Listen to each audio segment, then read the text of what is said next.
Moi, je voulais parler donc du film Tár que j'ai vu justement ici au cinéma Sauvenière. C'est un film sur une chef d'orchestre imaginaire de renommée internationale. Et je me suis demandé si on pouvait dire que ce personnage qui s'appelle Lydia Tár était une figure patriarcale. Je ne sais pas si ça choquera quelqu'un qu'on épingle une femme avec ce terme-là de patriarcal. Mais il me semble que ce qu'on dénonce aujourd'hui dans le monde, c'est l'oppression de diverses communautés par des femmes de pouvoir. Et Lydia Tár en est une, puisqu'elle règne sur son monde. Le terme patriarcat fait étymologiquement référence au père.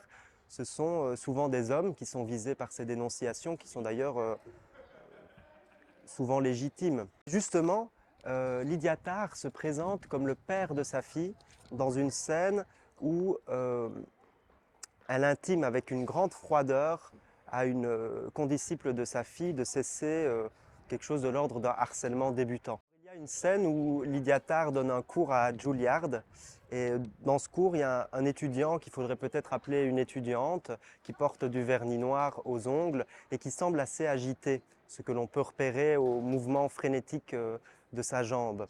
Et Lydia Tár ne repère pas ça. Et cet étudiant indique qu'il ne désire pas jouer la musique de Bach, avec pour argument que Bach aurait eu une vingtaine d'enfants.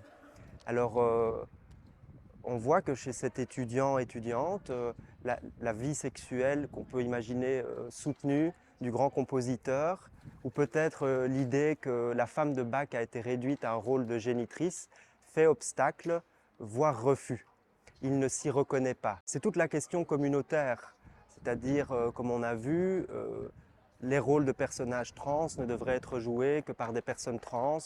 Un poème écrit par une femme de couleur ne devrait être traduit que par des traductrices également de couleur. Et dans ce cas-là, je ne veux jouer que la musique des gens qui me ressemblent. Lydia Tár démonte impitoyablement l'argument de l'étudiant.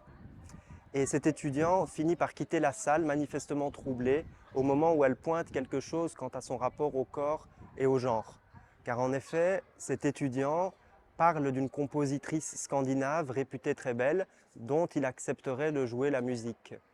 Et Lydia Tár demande un peu à la cantonade quelle similarité, quel recoupement il pourrait bien y avoir entre cet étudiant qui semble avoir une expression de genre plutôt masculine et cette compositrice scandinave réputée très belle.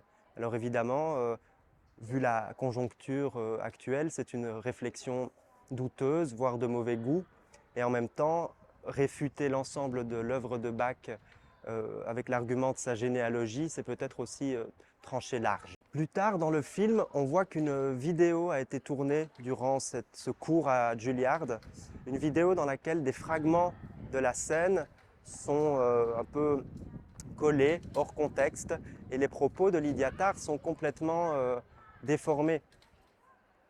Alors au mieux, cette vidéo dénote un égarement, mais peut-être plutôt une forme de malhonnêteté intellectuelle. De ces quelques extraits du film, je voudrais tirer une petite réflexion. C'est qu'à mon avis, il s'agit d'isoler, voire de séparer différents termes, patriarcat, père et homme.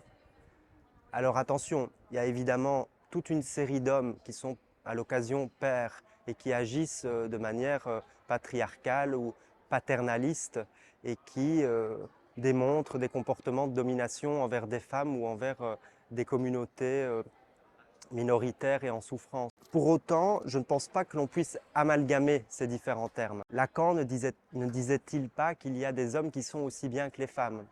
Je crois qu'avec Tár, on peut penser qu'il y a des femmes qui sont aussi terribles que certains hommes, et même que ce sont parfois des jeunes ou des représentants de dites communautés minoritaires qui eux-mêmes incarnent le processus de domination. Bref, le lieu d'où s'exerce la domination n'est peut-être pas toujours celui qu'on croit. Dans ce film, les jeux de pouvoir sont ubiquitaires et il n'y a pas de vainqueur à la fin. Je crois qu'avec la psychanalyse et avec le congrès People 11 qui s'annonce, on peut aller à penser que la question de la domination est une question de discours qui se situe bien au-delà de l'anatomie, du genre et même des questions communautaires.